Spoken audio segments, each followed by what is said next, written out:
आप बीजेपी के लोग हैं और जबान पे पट्टी बांधने वाले लोग बीजेपी में नहीं है। ये सारे लोग जो हमारे मुद्दे पर चुप हैं, ये बीजेपी के साथ कहीं न कहीं मिले हुए। आप AIM में रहेंगे? MIM में रहूंगा। MIM को मैंने बिहार में स्थापित किया है और MIM यहाँ पर दलितों, कमजोर तबकों की आवाज है। मैं कभी भी मंत्रालय की कुर्सी के लिए नहीं लड़ा।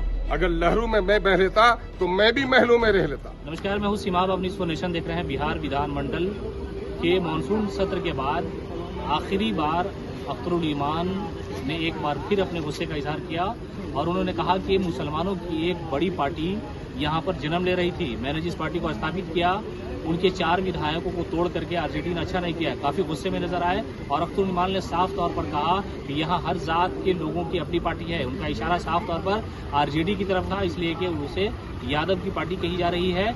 हालांकि एक वक्त ऐसा भी था कि जब माई समीकरण का नारा दिया जाता था, लेकिन फिर बाद में तेजस्वी यादव ने इस नारे को बदल करके A to Z का नारा दिया। लेकिन अख्तरुल ईमान ने साफ तौर पर कहा कि मैं ऑल इंडिया मजलिस इत्तेहादुल मुस्लिमीन का संस्थापक हूँ। इस बिहार में मैंने उस पार्टी को स्टेबल किया है और हमारे पास 5 विधायक थे, जिनमें से 4 लोगों को आरजेडी ने तोड़ दिया। और ऐसी पार्टी जो मुसलमानों के मुद्दे पर बात करने से कतराती है। हम मुसलमानों के यानी अकलियतों के कई ऐसे इशू हैं जिस पर हम आवाज बुलंद करते रहे हैं और हमारा यही मिशन भी है।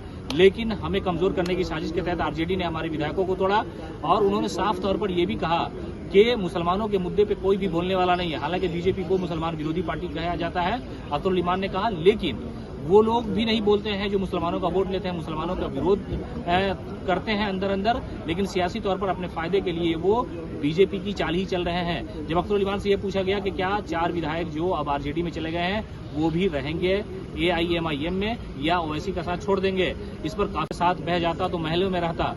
यानी अख्तरुल ईमान ने साफ तौर पर कहा कि अगर मैं भी लहर के साथ, यानी सियासी लहर जिस तरफ हवा बहती है, रुख बहता है, अगर मैं भी उसके साथ हो जाता तो शायद मेरे पास भी रुपए पैसे होते, मुझे भी प्रलोभन दिया जाता, मैं भी महल में रहता। लेकिन मैं ऐसा नहीं करने वाला हूँ, इसलिए कि मैं यहाँ असदुद्दीन ओवैसी का एक मजबूत सिपाही हूँ और मैंने इस पार्टी को यहाँ स्थापित किया है। भले ही आज कुछ लोग चले जाए, उससे फर्क नहीं पड़ता है। जो लोग ले गए हैं या जो लोग चले गए हैं उन्हें तो उसका खामियाजा भुगतना पड़ेगा। उन्होंने कहा कि आरजेडी जो मुसलमानों की बात तो करती है, लेकिन मुसलमानों की राजनीतिक पार्टी को फलने फूलने नहीं देना चाह रही है। इसलिए कि हमने बड़ी मेहनत के बाद बिहार में असदुद्दीन ओवैसी की पार्टी को स्थापित किया, लेकिन एक वक्त ऐसा आया कि हमें कमजोर करने का प्रयास किया गया और हमारे 4 विधायकों को तोड़ करके आरजेडी अपने साथ ले गई। क्या कुछ कह रहे हैं अख्तरुल ईमान? पूरा बीजेपी के लोग हैं और जबान पे पट्टी बांधने वाले लोग बीजेपी में नहीं है। ये सारे लोग जो हमारे मुद्दे पर चुप हैं, ये बीजेपी के साथ कहीं न कहीं मिले हुए। आप AIM में रहेंगे? MIM में रहूंगा। MIM को मैंने बिहार में स्थापित किया है और MIM यहाँ पर दलितों, कमजोर तबकों की आवाज है।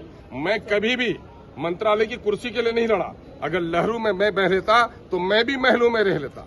लेकिन मैं लहरू में बहने वाले लोगों में नहीं हूँ। मैं बिल्कुल, ये पूरे हक और इंसाफ की लड़ाई है और मैं समझता हूँ कि स्वतंत्र भारत में ये पहला मौका है कि बिहार में दूसरी जातियों की सियासी पार्टियां बनी और अकलियतों के दरमियान में एक पार्टी बन रही थी और उसको मैंने स्थापित किया है। मैं इसके लिए अपनी जिंदगी के आखिरी सांस तक इसको स्थापित करने के लिए प्रयास करूंगा। ठीक है। तो आपने सुना अख्तरुल ईमान ने साफ तौर पर कहा वो बिल्कुल सियासी तौर पर गुस्सा भी है और इसका इजहार उनके चेहरे से हो भी रहा है। उन्होंने कहा है कि आरजेडी जो है वो एक ऐसे जात की पार्टी है जो अपने आप को बहुत ही स्टेबल कर रही है, बहुत मजबूत समझती है। उसी तरह मैं भी असदुद्दीन ओवैसी की जो एक पार्टी है, मुसलमानों की लीडरशिप खड़ा करने का प्रयास कर रहा था। लेकिन आखिरकार आरजेडी, जिसने मुसलमानों की बात तो हमेशा की, सियासी तौर पर उनका वोट लिया, लेकिन कोई फायदा नहीं पहुंचाया। लेकिन जब नुकसान पहुंचाने की बारी आई तो एक मुस्लिम लीडरशिप को खत्म करने की पूरी साजिश रची। इसलिए हमारे 4 विधायक उनके साथ चले गए। उन्होंने कहा कि मैं कहीं नहीं जा रहा हूं, मैं असदुद्दीन ओवैसी के साथ खड़ा था और खड़ा रहूंगा। लगातार अपडेट के लिए हमारे जुड़े रहे। नमस्कार।